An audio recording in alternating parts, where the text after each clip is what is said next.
Olá, meu nome é Ney Herman. Muito obrigado por permitir que eu entre em sua casa neste momento. Está começando mais uma edição do programa Opinião aqui na TV Vila Velha, cada vez mais a TV que a nossa gente vê. Hoje nós vamos falar sobre o PROCON. Comigo no estúdio está o coordenador do PROCON de Ponta Grossa, Leonardo Verlang. Obrigado pela sua presença hoje aqui. Eu que agradeço. Nós voltamos em instantes com o programa Opinião. Fique com a gente.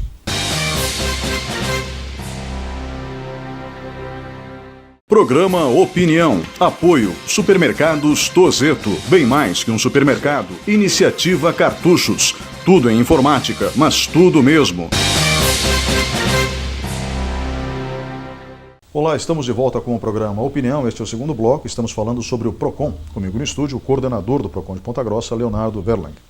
Eu gostaria que o senhor começasse nos falando um pouquinho sobre a história do PROCON, se for possível, e da história do Código de Defesa do Consumidor, que revolucionou a relação entre empresas e seus clientes no nosso país.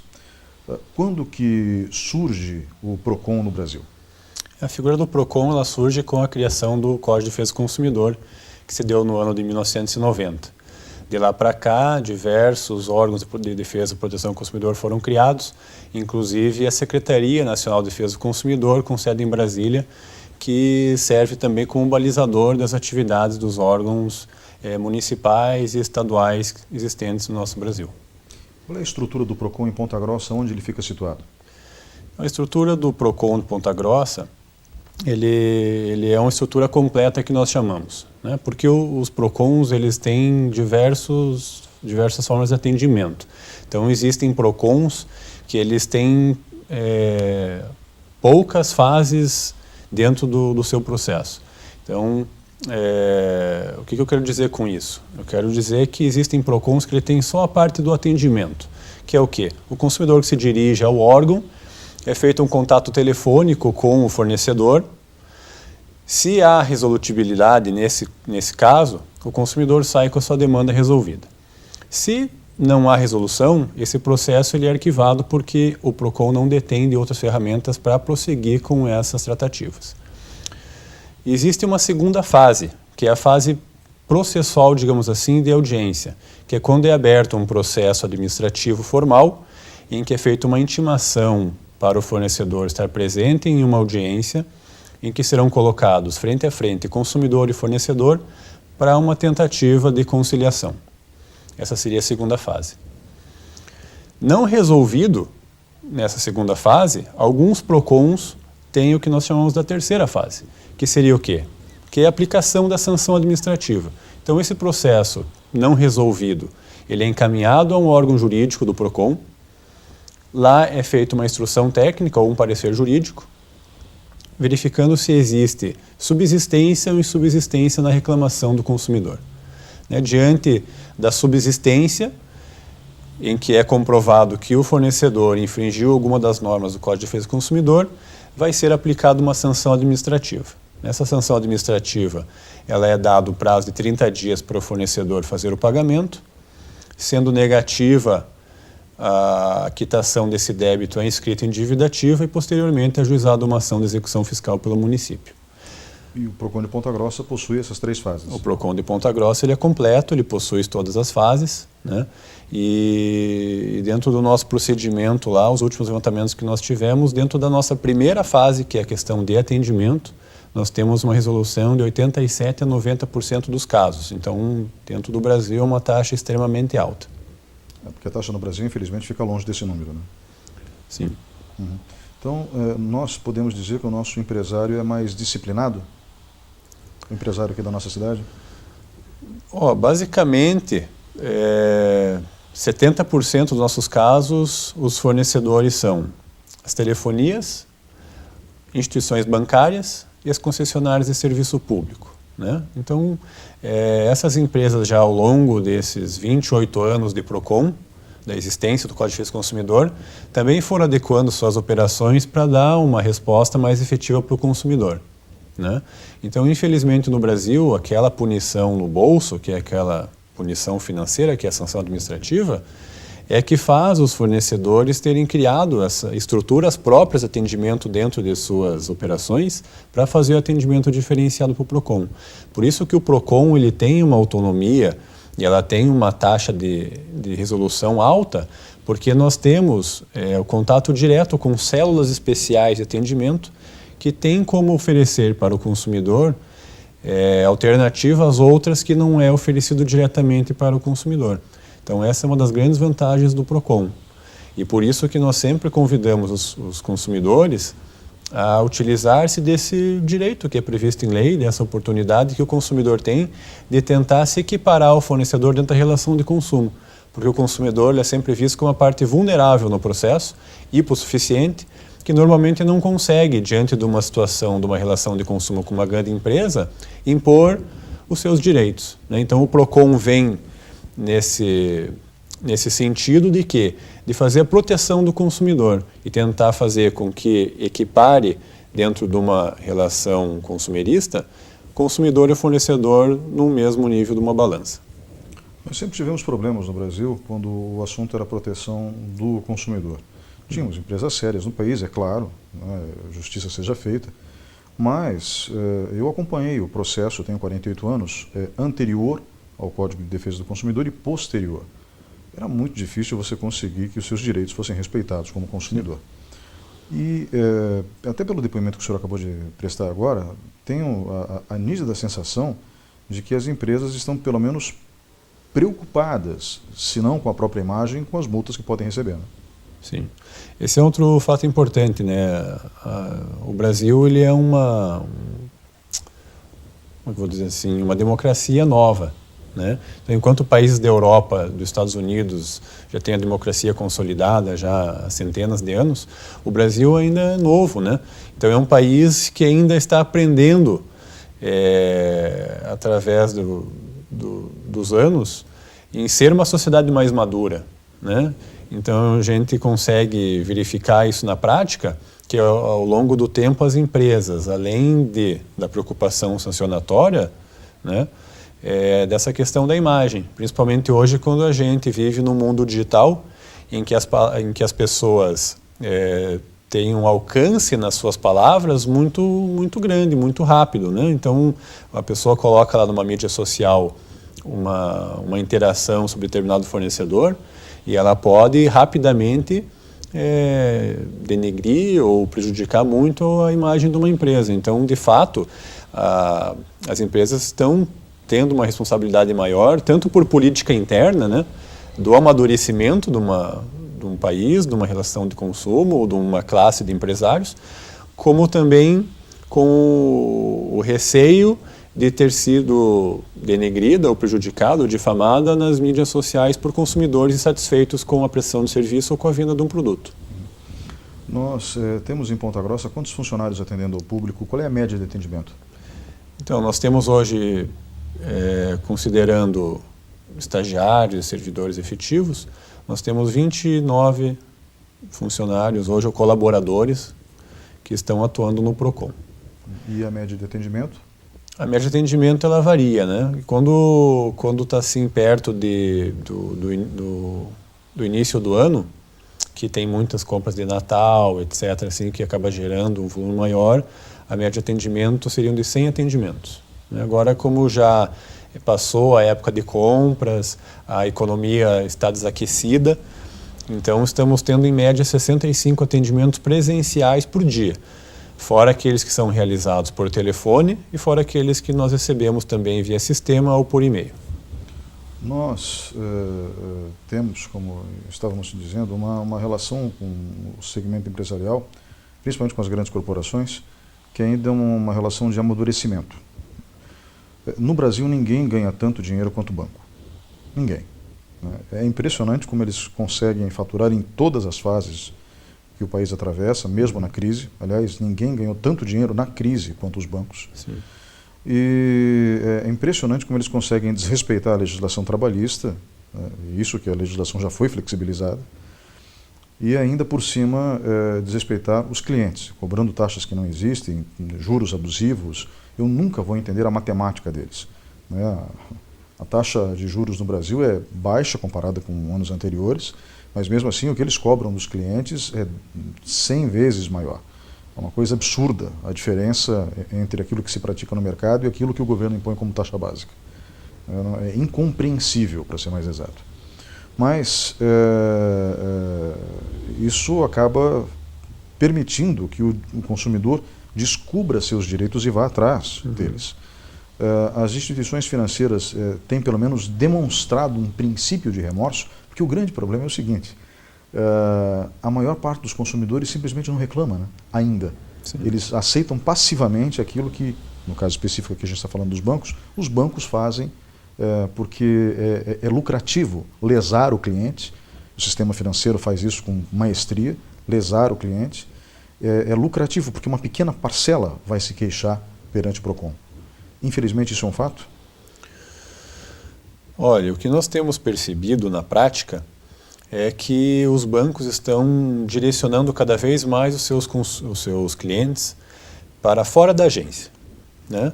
Então, quando a gente se depara, por exemplo, com pessoas que não têm acesso a um celular, que não têm acesso a um smartphone, que não têm acesso à internet através de um computador, que não consegue fazer seus pagamentos através do método eletrônico, ou aqueles que têm dificuldade em operar um caixa eletrônico, são os mais prejudicados, né?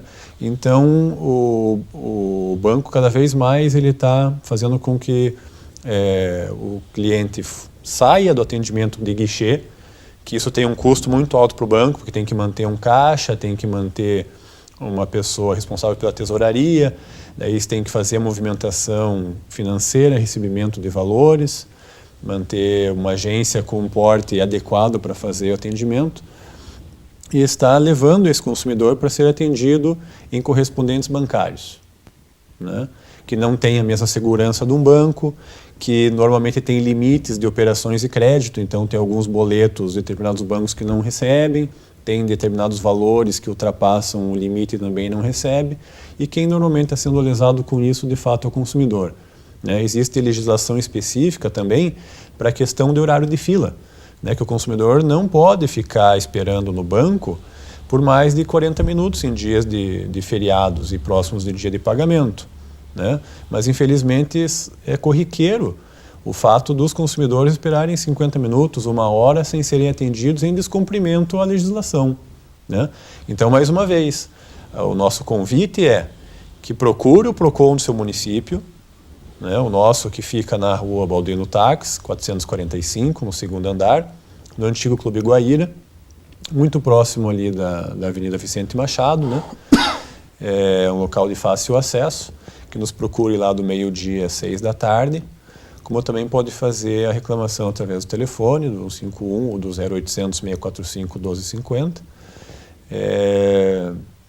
para que de fato busque seus direitos, né? Além da sanção administrativa que o PROCON pode aplicar para a instituição financeira em decorrência do descumprimento de legislações consumeristas, ele ainda pode procurar um advogado de sua confiança ou juizado especial civil e ajuizar, de repente, uma ação contra o banco para que ele seja obrigado a cumprir a legislação ou, em determinados casos até, seja indenizado pelos danos morais que ele acabou sofrendo em descumprimento de uma legislação, né? Então, as instituições financeiras hoje dentro do PROCON é o que a gente chama do 2º maior grupo reclamado, né? Então, é o grupo de fornecedores com maior reclamação dentro do PROCON são as instituições financeiras. Qual é a principal queixa das instituições financeiras? Juros altos, cobranças indevidas? Normalmente é cobrança indevida, né? Então é aquele valor que cobraram na conta que não havia sido permitido ou que não havia sido informado para o cliente, aquela famosa tarifa de adiantamento de depositante, que o consumidor nunca pediu que o banco pagasse um boleto para ele caso não tivesse saldo em conta, mas daí o banco às vezes prefere extrapolar o valor, concedendo uma benesse, que o banco chama de benesse, para pagar a conta para não ter atraso, mas daí acaba cobrando R$ 49, R$ 50 por uma tarifa de depositante, sendo que se o consumidor tivesse pago a conta com atraso, geraria R$ 2, R$ 3 de juro de multa. Então isso é uma prática abusiva e, como prática abusiva, tem que ser coibida, né? E o PROCON está sempre aberto, sempre disposto a tentar fazer a resolução desses problemas e, caso o banco não resolva os problemas, seja aplicada a sanção, porque a sanção ela tem um caráter pedagógico e punitivo, né? Então, ao mesmo tempo que ela pune, ela também está educando o fornecedor para parar de agir em afronta à legislação do direito do consumidor. Quais são outros erros cometidos pelo sistema financeiro em relação ao consumidor que acabam chegando ao PROCON? Cobranças de taxas, né, cobranças, por exemplo, de manutenção de conta que está inativa, cobranças de compras que não foram realizadas, né, juros abusivos, né, que apesar de os juros brasileiros serem basicamente os maiores do mundo, né, a dificuldade em se reconhecer o juro abusivo, inclusive judicialmente, está cada vez mais difícil. Né? Então, os bancos aproveitam essa força que eles têm na relação do consumidor, junto com o Risco Brasil, né? que acaba elevando a taxa de juros, e isso, no final, acaba prejudicando o consumo e, obviamente, o consumidor. Uhum. Essa questão dos juros é uma coisa que me deixa sempre muito, muito confuso, porque, como eu mencionei anteriormente, não existe lógica entre o que se cobra como taxa base do governo e o que eles cobram do consumidor no final da ponta. Não existe a menor relação, não há explicação para isso. E eu estranho muito, tanto o STJ como o STF, estarem dando ganho de causa em alguns processos com alguns valores que são realmente absurdos. É muito estranho, é como se a justiça brasileira tivesse sido cooptada pelo sistema financeiro. Então isso é preocupante. Não estou aqui insinuando casos de corrupção, porque eu não tenho provas em relação a isso.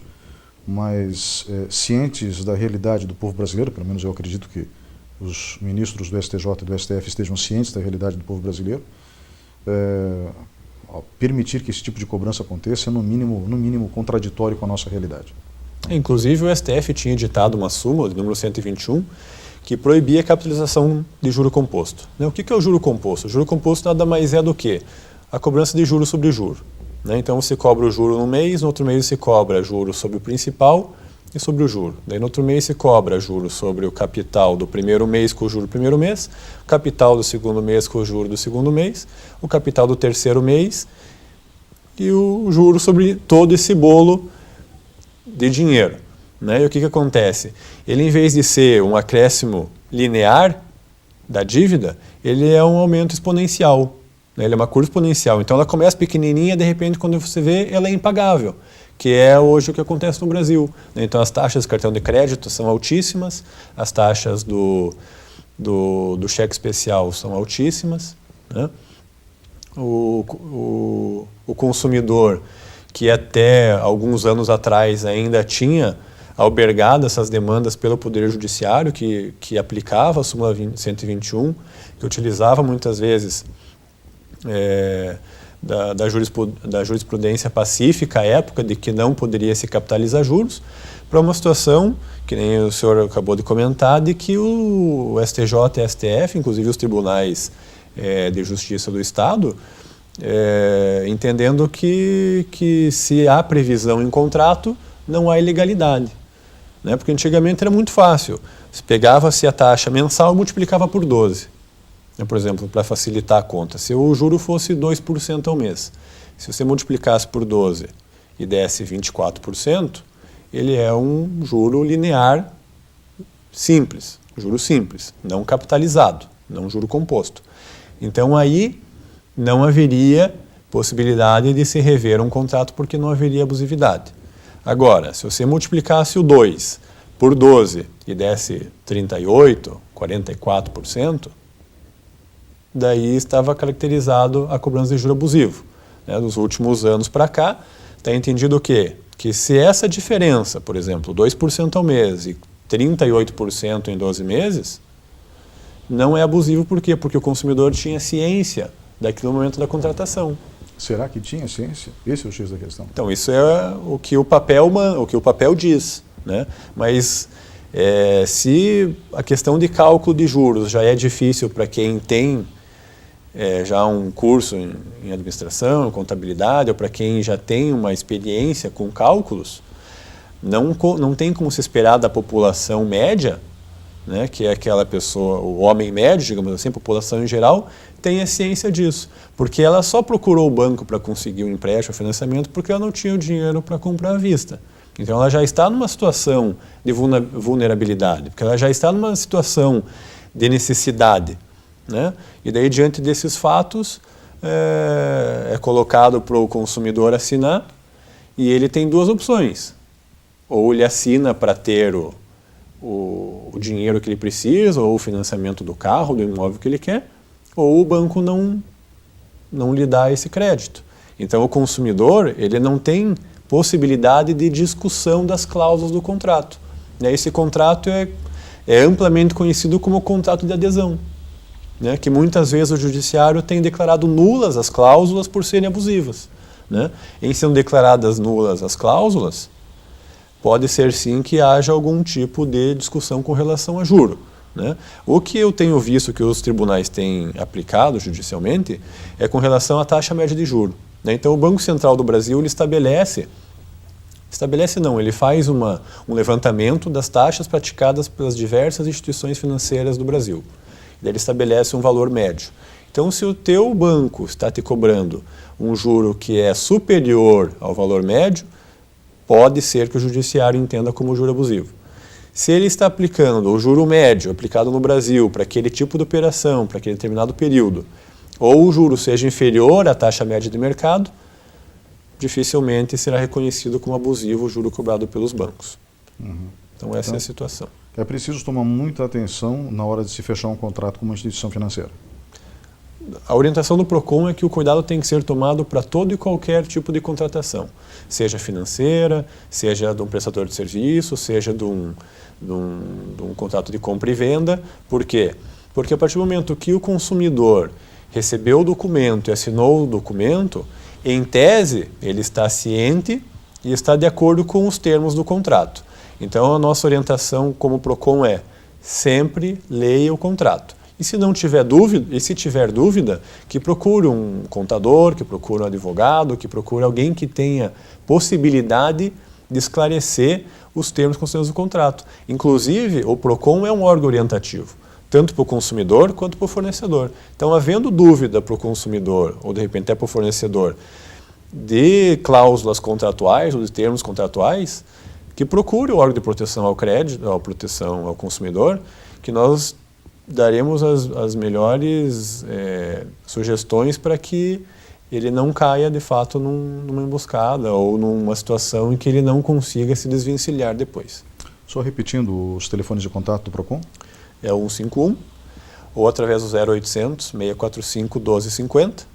E nós temos também o 3901 1516 ou 3901 1880, que são os telefones que vão cair lá no PROCON e será bem atendido com certeza. Vamos agora para um breve intervalo e voltamos em instantes.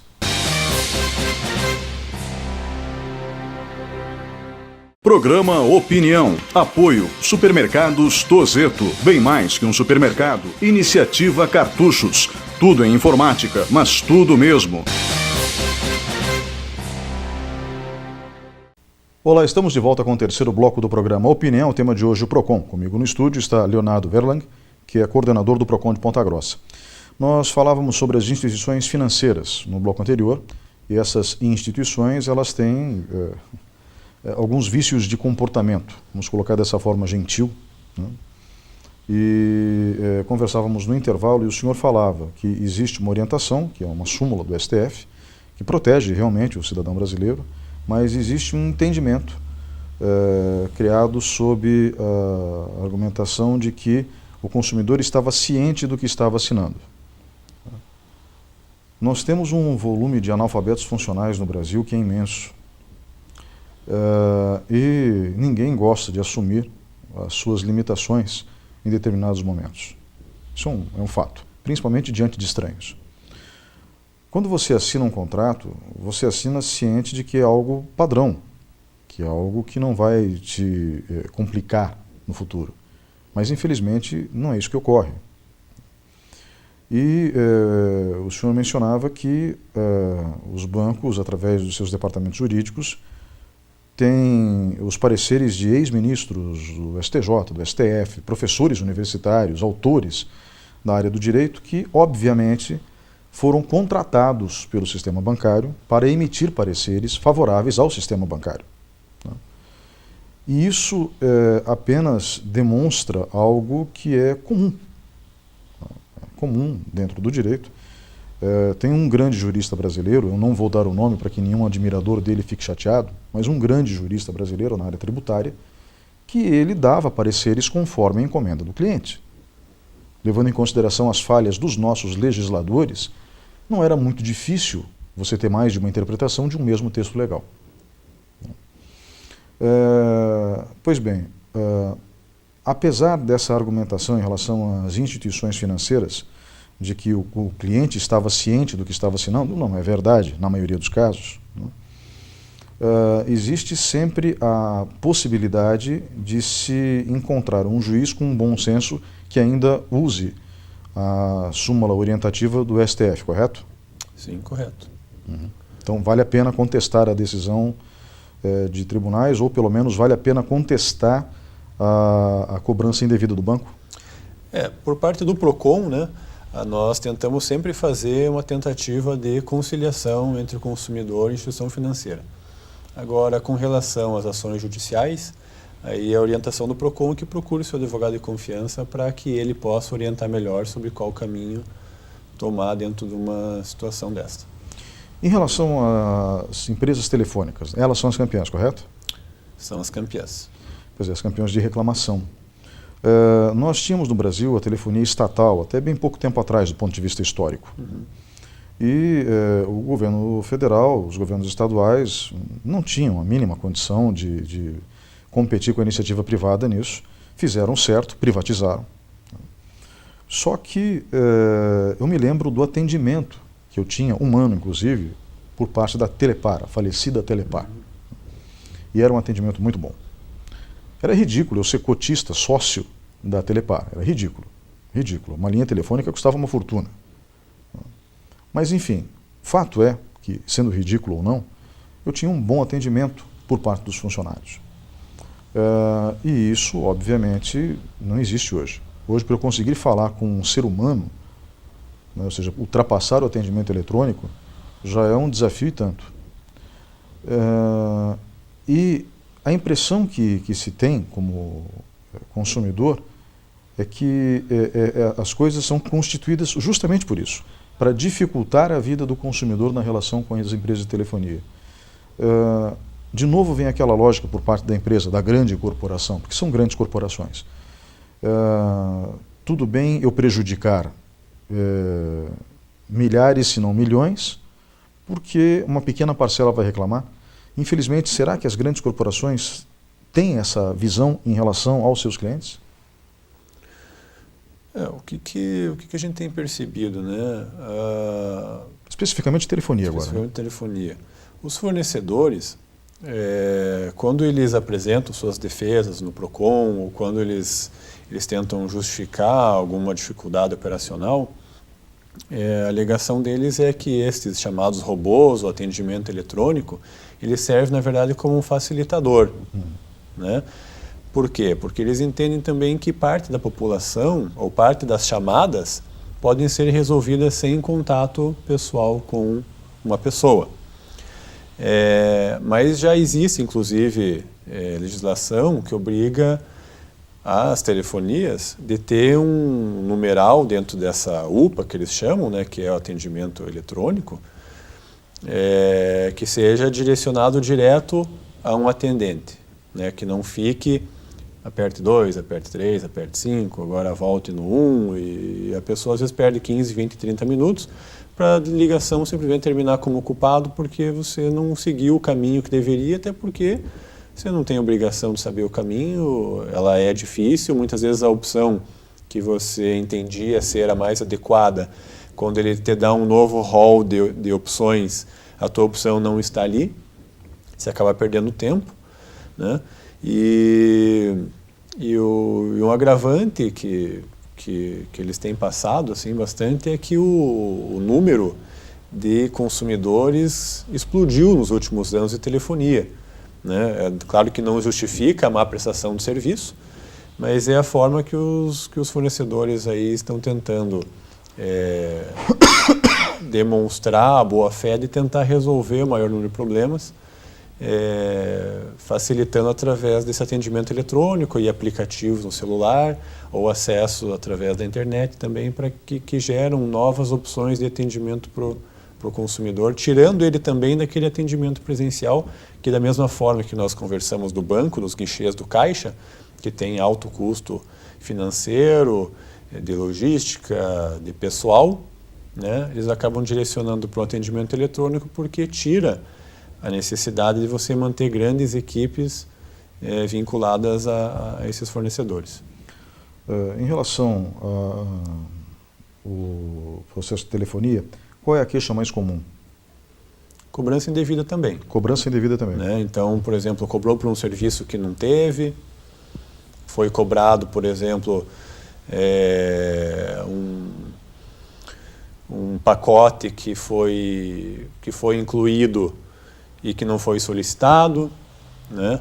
Ou o serviço de internet, por exemplo, que eles divulgam que é lá 10 mega, mas só chega a 3 ou 4. Né? Daí as empresas de telefonia dizem o quê? Dizem que o Anatel permite que uma porcentagem durante tanto tempo do dia possa ser inferior à oferta. Né? De fato, a Anatel prescreve isso através de uma de suas resoluções. Né? Mas o PROCON entende o quê? Que a oferta do fornecedor ela é vinculativa.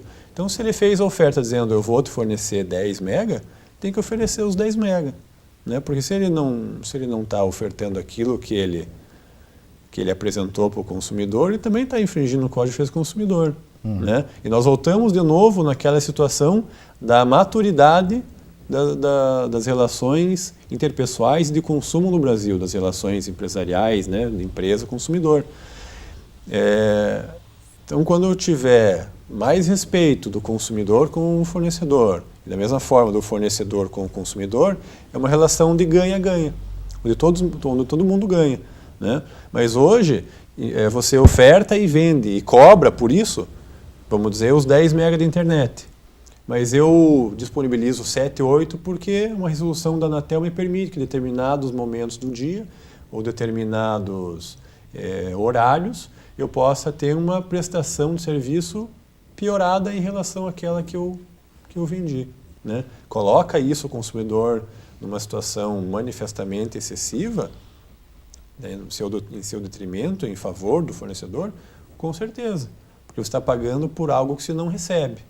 Né? E daí muitas vezes a reclamação no PROCON é qual?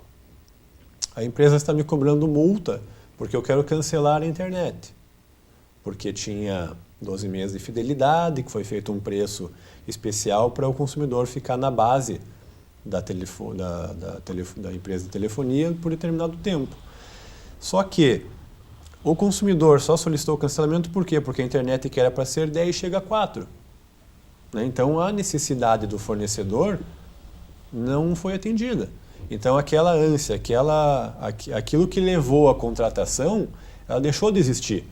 E os fornecedores, muitas vezes, eles têm tentado manter a aplicação da multa, né, que é descabida. Né? A partir do momento que uma parte da relação ela não cumpre com a sua obrigação, ela não pode exigir o cumprimento da obrigação da outra parte. Né? Isso está explícito no Código Civil, tanto no de 2002 quanto no antigo Código Civil. Então é uma situação assim que, ao meu ver, deveria ser automática. Né? Então, se eu não consigo fornecer aquilo que eu ofertei ou aquilo que eu vendi, agora eu não posso me utilizar da minha posição do mais forte, do fornecedor, para fazer a aplicação de uma multa ou manter um consumidor na minha base por 12 meses por uma falha que é minha. Né? Então, quando o fornecedor age, por exemplo, para fazer cobrança quando o consumidor está inadimplente, ou quando exige que determinadas aplicações não podem ser realizadas pelo consumidor por proibição contratual, o consumidor também tem que exigir os seus direitos. Né? Porque é aquilo que o senhor falou, muitos dos consumidores reclamam para a empresa de telefonia dizendo, olha, eu não concordo com a aplicação da multa porque a má prestação de serviço não foi da minha parte. Eu estou pagando regularmente a conta, mas a concessionária de telefonia não está prestando um serviço adequado, né? E daí, como a empresa de telefonia sabe que dessa quantidade de pessoas, poucas vão ajuizar ações contra elas, elas acabam muitas vezes mantendo a aplicação dessa multa, porque no fim das contas ainda é vantajoso eu ter esse tipo de atitude, né? Então, aquela boa-fé que está no Código de Defesa do Consumidor, que diz que as relações de consumo são baseadas na boa-fé, infelizmente não é isso que a gente verifica no dia a dia. Em relação às telefonias, né? As empresas de telefonia, para ser mais exato, né? As telefônicas, as companhias telefônicas. Pois bem, nós falamos desse jeito das companhias telefônicas porque, infelizmente, elas dão vazão a essas queixas, né? E esse comportamento realmente é um comportamento caracterizado pela má-fé, né? Eles apostam na inércia do povo brasileiro e na ignorância do povo brasileiro. O povo brasileiro não é ignorante, é um povo sofrido. Tem uma diferença muito grande entre uma coisa e outra.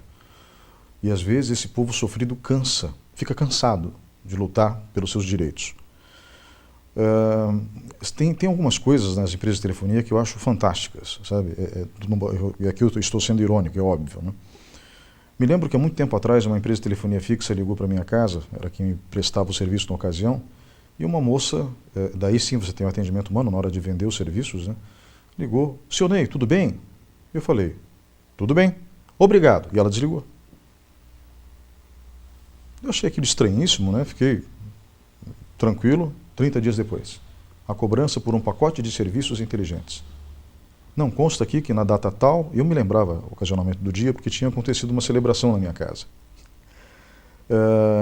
Na data tal, a atendente tal ligou para o senhor e o senhor disse que tudo bem, o senhor concordava com a cobrança. Não, ela perguntou se estava tudo bem comigo. Ah, não foi? Não, não foi. O resumo da ópera: eu tive que cancelar o contrato com a empresa de telefonia, porque eles não queriam abrir mão numa fatura de, não sei agora o valor exato, mas digamos o valor hipotético, R$100, seria R$2 ou R$3. Então, a companhia telefônica não quis abrir mão de um serviço que ela não me vendeu, ela me impôs, através de uma tática suja, porque não há como caracterizar de outra forma. Não quis abrir mão daquilo, a cobrança era recorrente, eu reclamava, eles descontavam, depois eles reaplicavam, né? Eu tive que quebrar o contrato para me livrar da cobrança que equivalia a 2% do contrato. Ridículo. Mas é como se o sistema fosse programado para aquilo. O senhor acredita que, infelizmente, é preciso que as empresas de telefonia no Brasil aprendam, se for o caso, da pior forma, ou seja, com um rompimento entre ela e o consumidor? O senhor recomenda o consumidor a quebrar o vínculo de atendimento, o vínculo comercial com quem não o respeita? É uma situação bem delicada, né? Porque a relação fornecedor e consumidor, ela tem que existir, porque um depende do outro, né? Mas, com certeza, aquelas empresas que elas descumprem direitos do consumidor, a melhor forma de elas sentirem isso, infelizmente, é perdendo clientes, né? Então, a partir do momento que os consumidores estão insatisfeitos com a prestação do serviço, de fato, a migração para o seu concorrente é a maior perda de uma empresa, né? Então, isso de novo vem naquela questão da maturidade, né? Que vem na questão do amadurecimento das relações, de entender que cada consumidor ele é único e, como tal, ele tem que ser atendido da melhor forma possível, né? Porque o fracasso de uma empresa é perder clientes. Então, a partir do momento que a empresa tem um alto grau de rotatividade ou de perda de clientela, isso caracteriza que a empresa está prestando um mau serviço, né? E, fazendo uma analogia lá à teoria de Darwin, né, que os melhores que se mantêm no mercado, é basicamente isso, né? Então, as empresas que respeitam mais o consumidor, aquelas que tentam criar melhores situações na relação de consumo, aquelas empresas que têm uma consciência social, aquelas empresas que têm uma consciência ambiental, elas têm a sua imagem fortalecida, né? E hoje os consumidores, muitos consumidores têm partido para fazer aquisição de produtos e serviços de empresas que não sejam cadastradas em cadastros de fornecedor, né, que existe um cadastro dentro do PROCON, que é o cadastro de reclamações fundamentadas contra o fornecedor. Então já existem hoje consumidores que entram no site do PROCON, verificam se determinada empresa está cadastrada lá e não fazem a compra e não adquirem o produto e não adquirem o serviço se a empresa estiver cadastrada. Então, de novo, isso é uma questão de maturidade, né? Então, as empresas, a partir do momento que ela identificar que os consumidores estão migrando da aquisição de seus produtos e serviços, porque ela está cadastrada num banco, num cadastro nacional de reclamações fundamentadas de fornecedores. A partir do momento que as pessoas acessarem sites de internet, como Reclame Aqui, por exemplo, que mostram que aquela empresa ela não respeita o consumidor, que ela não cumpre com sua oferta, que ela não cumpre com suas obrigações contratuais e que isso está gerando, na verdade, um prejuízo para suas atividades, provavelmente haverá uma mudança na mentalidade desses fornecedores para que ela atenda o consumidor da melhor forma e, de novo, é uma relação em que todos ganham, né? Então, o fornecedor prestando o melhor serviço, o consumidor ganha. Né? O consumidor tendo também melhores condições de remunerar esse serviço, ele também vai estar disposto a pagar mais por um serviço que ele está feliz, está satisfeito. Verdade. Nós temos um problema crônico também para cancelar contratos, não só com as empresas de telefonia, mas com as empresas de telefonia é uma novela, sem fim. Telefonia fixa ou móvel, tanto faz, é horrível, né? Recentemente eu troquei de fornecedor na telefonia fixa e para conseguir o cancelamento do contrato fiz 4 ligações, cada uma delas com pelo menos 30 minutos de duração. Em uma delas eu ainda tive que aguentar quieto, porque se eu fosse reclamar muito, poderia ter algum efeito colateral no sistema, né, com as informações falsas jogadas dentro do sistema. Eu ainda tive que aguentar ofensas por parte de um dos atendentes. Ofensas, de baixo calão. Impressionante isso. Detalhe, eu não fui agressivo em nenhum momento. Eu fiquei surpreso, inclusive, com aquilo. Talvez o rapaz tivesse em algum momento de descontrole, não sei. Mas eu estou relatando problemas meus apenas porque são coisas que eu vivenciei. Né? Mas eu já fiz várias reportagens junto ao PROCON e essa era uma queixa comum. Ainda existe esse tipo de problema, essa dificuldade grande de cessar o contrato? Existe. E quem tiver esse problema pode procurar o PROCON? Deve procurar o PROCON. Ao longo dos anos, tanto os órgãos de proteção ao crédito quanto os legisladores e as agências reguladoras, elas têm implantado algumas soluções de melhoria.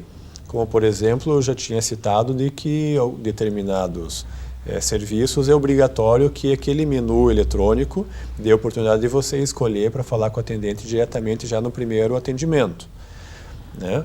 Também existe uma regulamentação da Anatel de que tem que ser facilitado o cancelamento dos contratos, né, para não permitir que a empresa fale assim, o senhor quer cancelar? Quer, então eu vou ter que passar primeiro para o Joãozinho, daí agora eu vou ter que passar para a Mariazinha, agora eu vou passar para o José, agora eu vou passar para o Ernesto, e daí fica naquela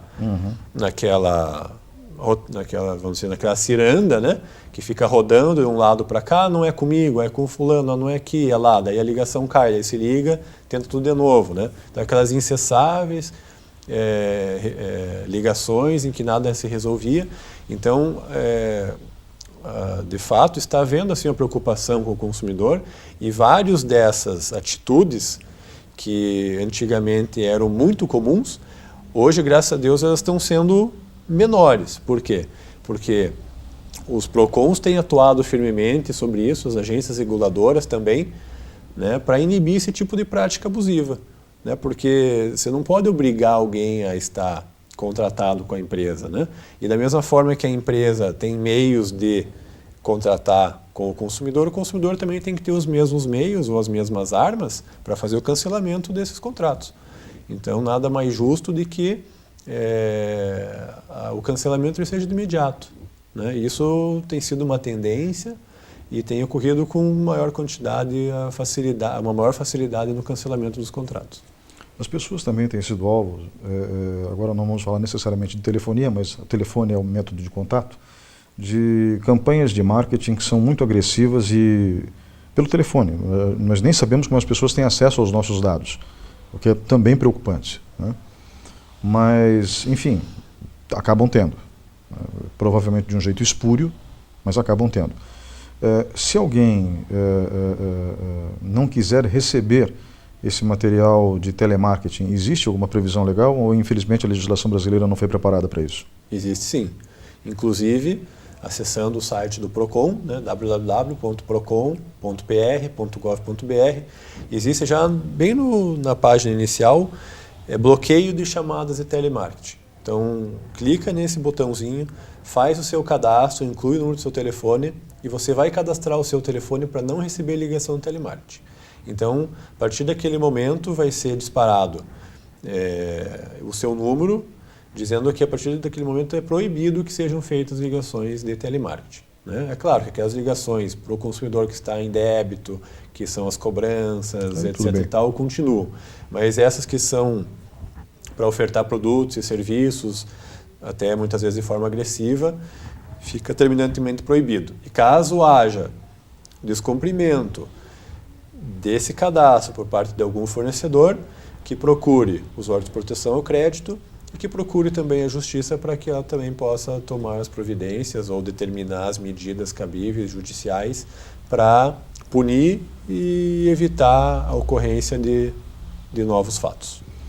Eu já ouvi relatos de pessoas recebendo ligações dessa natureza às 11 horas da noite, durante a semana, ou então às 7 horas da manhã de domingo. Eu nem sabia que esse povo trabalhava no domingo, né?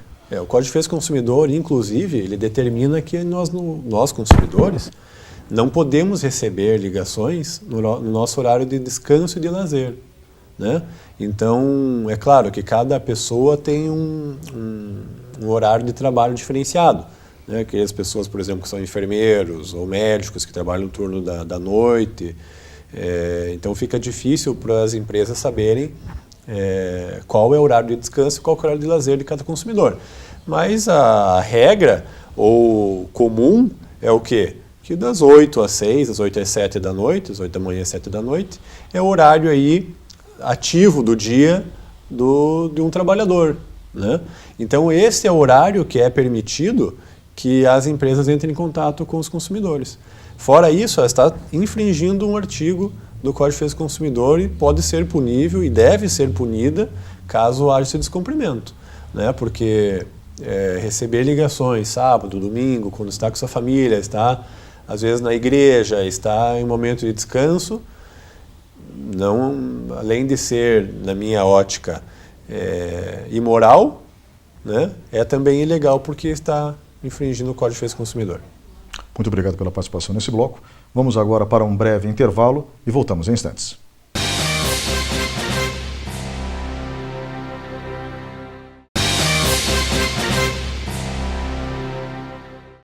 Olá, estamos de volta com o quarto e último bloco do programa Opinião. O tema de hoje, o PROCON. Comigo no estúdio da TV Vila Velha está Leonardo Verlang, que é coordenador do PROCON de Ponta Grossa.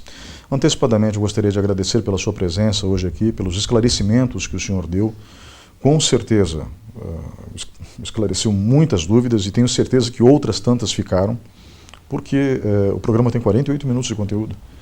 Isso aí, contando com os breaks, dá quase 1 hora, breaks dos comerciais. E parece bastante tempo, mas na hora que a gente fala de um assunto tão longo e complicado, acaba ficando pouco no ar. Então, para que as pessoas se sintam mais à vontade e tentem obter maiores informações sobre o PROCON e sobre os seus direitos enquanto consumidores, quais seriam os conselhos que o senhor daria a quem está nos assistindo? Que não tenha medo de ir atrás dos seus direitos, né? O PROCON é um órgão de cidadania e, como tal, ele é vinculado à Secretaria de Cidadania e Segurança Pública da Prefeitura de Ponta Grossa. E a nossa orientação é que nos procure sempre, que leia os contratos, né, leia tudo aquilo que for assinar, recibos, etc. e tal, e sempre que tiver uma dúvida, nos procure, né, porque assim a gente consegue identificar eventuais falhas, eventuais vícios, e o Código de Defesa do Consumidor ele traz alguns prazos que são curtos para a reclamação do consumidor. Então são 30 dias para bens não duráveis e 90 dias para bens duráveis, a garantia legal, não a garantia contratual. Então, havendo algum tipo de problema, que nos procure o mais rapidamente possível para que a gente possa resolver isso aí dentro do prazo e dar uma resposta adequada ao consumidor. E em relação à leitura, existe, por exemplo, material disponível já no site do PROCON ou não? Existem algumas cartilhas no site do PROCON, né? O Código de Defesa do Consumidor é sempre uma ótima leitura, apesar de muitas pessoas terem dificuldade com a legislação, mas muitos dos incisos e artigos que estão lá são fáceis de entendimento, né? E o PROCON, de novo, está aberto, nós temos uma estrutura jurídica lá de atendimento também, então sempre que houver dúvida, nos procure que nós teremos o maior prazer em recebê-los. Se for necessário a realização de alguma palestra em alguma instituição, entidade, organização, o PROCON iria através do senhor ou de outra pessoa? Sim, né, se escolas estiverem interessadas em fazer algum tipo de campanha para as crianças, porque nada melhor do que as crianças para internar isso dentro de si e que ela passe a aplicar desde cedo já aquilo que a gente espera de um Brasil melhor, do futuro melhor, em que todo mundo saiba quais são os seus deveres e quais são os seus direitos. Senhor Leonardo Verlang, obrigado novamente pela sua presença hoje aqui. Eu que agradeço. E muito obrigado a você que estava nos acompanhando até agora. O programa Opinião encerra neste momento. Quero agradecer a sua audiência e lembre-se, se você tiver alguma dúvida em relação a direitos do consumidor, vá até o PROCON de Ponta Grossa, que fica aqui na rua Baldino Táxi, número 445, no segundo andar, no antigo Clube Guaíra. Vale a pena, você vai ser bem atendido e vai esclarecer todas as suas dúvidas. Entenda, você tem direitos e os seus direitos devem ser respeitados. Um grande abraço e até o próximo fim de semana.